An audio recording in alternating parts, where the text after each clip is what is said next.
Pakistan'ın Peshawar şäherinde onarça adam haya et diýen şygarlar gygryp ýerli häkimete garşy gazaply protest geçirdiler. Demonstrantlar elektrik energiýasynyň narhlarynyň gymmatlamagyna garşy närazylygyny bildirdiler. Protestçiler bahalar ozalky narhlaryna gaýdyp gelýänçä tölek etmejekdikleri bilen haýwadatdylar.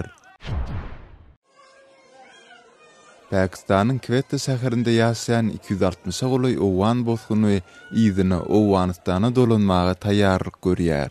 64 tany maşgaly Owganystanyň Herat welaýatyna barmak üçin 800 kilometr ýoly asmaly bolarlar. Pakistan ýurtdaky owan bozgunlarynyň 31-nji dekabra selini ýurdy terk etmelidiklerini aýtdy.